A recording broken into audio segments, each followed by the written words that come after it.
अस्सलामु अलैकुम मेरे प्यारे इस्लामी भाइयों, आज की मैं इस वीडियो में आपको बताने वाला हूं काबे की तामीर के बारे में। काबे की तामीर का काम काबे की दीवारों को सबसे पहले हजरत इब्राहीम अलैहिस्सलाम ने हजरत इस्माइल अलैहिस्सलाम के साथ मिलकर तैयार किया था।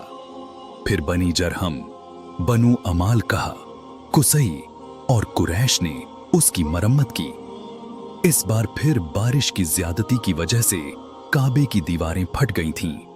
उस वक्त हजरत मोहम्मद सल्लल्लाहु अलैहि वसल्लम की उम्र 35 साल की थी जब कुरैश ने काबे की इमारत को, जिसकी दीवारें काफी फट गई थीं, फिर से तैयार करने का प्रोग्राम बनाया। कुरैश के तमाम कबीलों ने मिलकर काम शुरू कर दिया। इमारत के बनाने में तो सभी शामिल थे, मगर जब हजरे असवद काला पत्थर के दीवार में चुनने का मौका आया तो बड़ा झगड़ा उठ खड़ा हुआ। इसलिए हर एक यही चाहता था कि यह खिदमत हम ही अंजाम दें। हजरे असवद एक पत्थर है जो काबे की दीवार में एक कोने में लगा हुआ है। इसी पत्थर से तवाफ शुरू और खत्म होता है।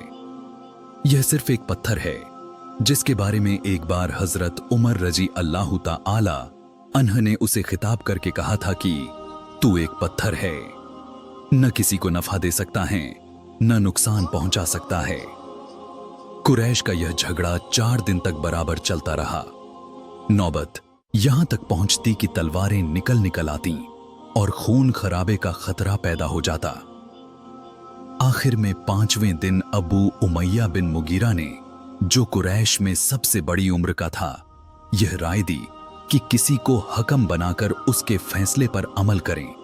इस राय को मान लिया गया और तय किया गया कि जो कोई सुबह सवेरे सबसे पहले हरम में आएगा वही सबका हकम फैसला करने वाला समझा जाएगा। अल्लाह की कुदरत कि दूसरे दिन सुबह सवेरे ही सबसे पहले जिस शख्स पर नजर पड़ी वह हजरत मोहम्मद सल्लल्लाहु अलैहि वसल्लम ही थे। आपको देखना था कि हाजल अमीन रजीनाहू के नारे लग गए। आपने अपनी सूझबूझ से ऐसा फैसला किया कि सब खुश हो गए। आप हजरत मोहम्मद सल्लल्लाहु अलैहि वसल्लम ने एक चादर बिछाई, उस पर पत्थर अपने हाथ से रख दिया। फिर हर कबीले के सरदार को कहा कि चादर को पकड़कर उठाएं। इस तरह इस पत्थर को वहां तक लाए जहां कायम करना था। आप हजरत मोहम्मद सल्लल्लाहु अलैहि वसल्लम ने फिर उसे उठाकर कोने पर और तवाफ के सिरे पर लगा दिया। आपकी इस खूबसूरत तदबीर से एक भयानक लड़ाई का सिलसिला शुरू होते होते रुक गया, वरना उस वक्त के अरबों में रेवड़ के पानी पिलाने, घोड़ों के दौड़ाने, शेर शायरी में एक कौम से दूसरी कौम को अच्छा बताने जैसी छोटी छोटी बातों पर ऐसी भयानक लड़ाइयां छिड़ती थीं कि 20 वर्ष तक खत्म होने का नाम न लेती थीं। नबूवत मिली, पैगंबरे इस्लाम सल्लल्लाहु अलैहि वसल्लम की जिंदगी में अब एक नई तब्दीली पैदा हो चली थी। अब आपकी तवज्जो तहाई में बैठकर अल्लाह की इबादत करने और अपने माहौल की अखलाजी और मजहबी गिरावट पर गौर करने की तरफ बढ़ने लगी थी। आप बराबर सोचा करते, मेरी कौम के लोग बुतों को क्यों पूजते हैं? उनकी यह बुराई कैसे दूर हो? उन्हें कैसे बताया जाए कि सच्ची खुदा परस्ती की राह क्या है? ये और इसी किस्म के सवाल आपके दिल व दिमाग को परेशान किए रहते। इस गौर व फिक्र का नतीजा यह निकला कि आप तन्हाई पसंद होते चले गए। मक्का मुअज्जमा से 3 मील की दूरी पर एक घाट था जिसे हिरा कहते हैं। आप अक्सर वहां जाकर अकेले बैठने लगे, पानी और सत्तू लेकर जाते, इबादत करते, जिक्र में मशगूल रहते, गौर व फिक्र करते, और जब तक पानी और सत्तू खत्म न हो जाते शहर में न आते। एक दिन आप हिरा के घार में इबादत में लगे हुए थे। आप 40 साल के हो चुके थे। 6 रबीउल अव्वल तारीख थी मुताबिक 12 फरवरी सन 61 ईस्वी कि आपके सामने अल्लाह का भेजा हुआ फरिश्ता जाहिर हुआ। यह हजरत जिब्रील अलैहिस्सलाम थे। रूहुल अमीन ने कहा, मोहम्मद, खुशखबरी कबूल फरमाइए, आप अल्लाह के रसूल हैं और मैं जिब्रील हूं। हजरत जिब्राइल अलैहिस्सलाम ने आप हजरत सल्लल्लाहु अलैहि वसल्लम से कहा, पढ़ो। आपने फरमाया, मैं पढ़ा हुआ नहीं हूं।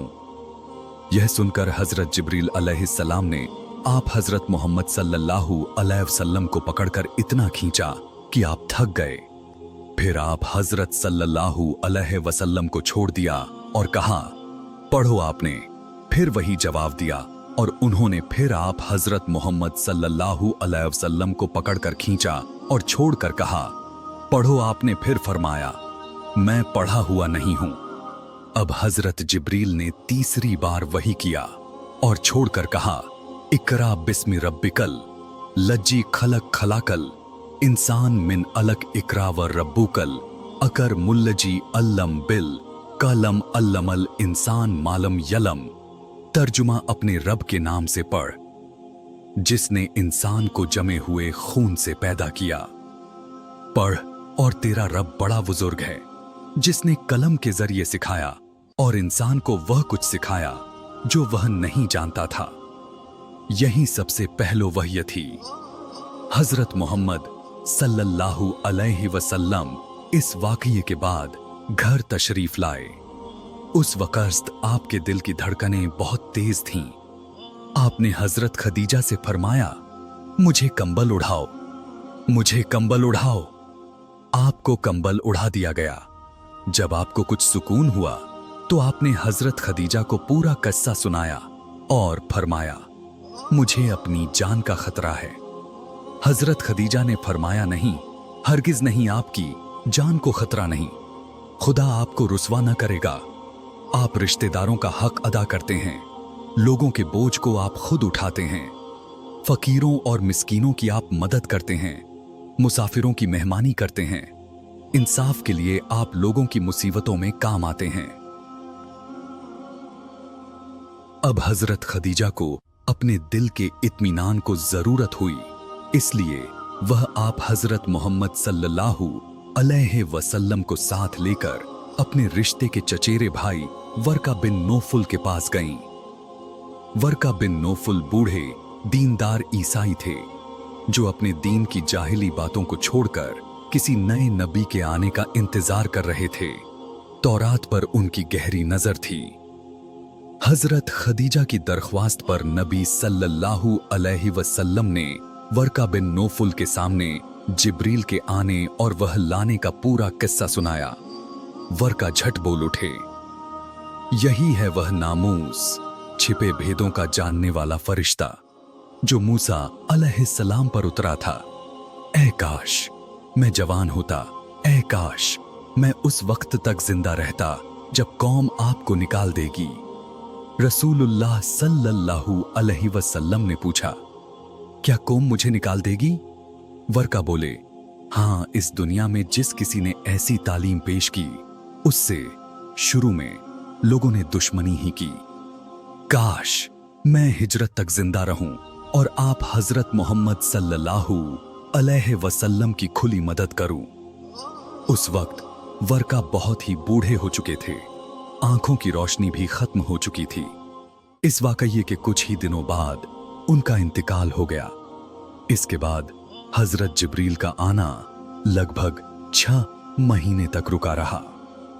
वहां का इंतजार आपको रहने लगा, यहां तक कि हजरत जिब्रील आए और फिर आते रहे और आपको इत्मीनान दिलाते रहे कि आपका चुनाव रसूल की हैसियत से कर लिया गया है।